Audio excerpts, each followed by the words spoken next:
Les préjugés sur les maladies mentales en général, mais plus particulièrement sur l'autisme que je connais bien, l'autiste a un problème, c'est pas parce qu'il ne veut pas parler, c'est parce qu'il ne peut pas parler. Ça, c'est déjà un des premiers préjugés contre lesquels il faut lutter. La stigmatisation telle qu'elle est vécue actuellement fait que nous sommes obligés de taire notre pathologie, parce qu'au point de vue professionnel, ça ne peut pas passer. Dire qu'on a un trouble psychiatrique, c'est associé à la folie. Donc la folie, donc, tout le monde en a peur, donc on la met de côté. La folie, il ne faut pas en parler.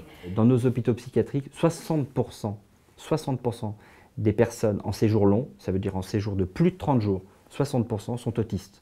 Donc nos hôpitaux psychiatriques sont remplis d'autistes qui n'ont rien à y faire. Aux États-Unis, ils sont à la fac, ils sont à l'école, ils sont sur les plateaux télé, ils sont partout, ils écrivent, ils font de l'informatique.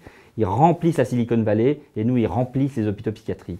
C'est même plus de la ségrégation, c'est un massacre organisé.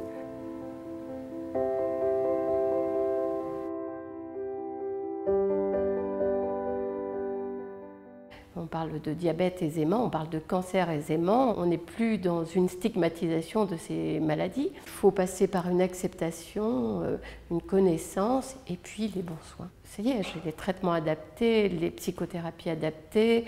Et puis maintenant, je vis comme tout un chacun une vie normale et agréable. On fait évoluer les mentalités en travaillant l'opinion. On est en train d'investir le bon champ et on pousse dans le bon sens. Et ouais, je crois que les 10 prochaines années vont être parfaitement décisives.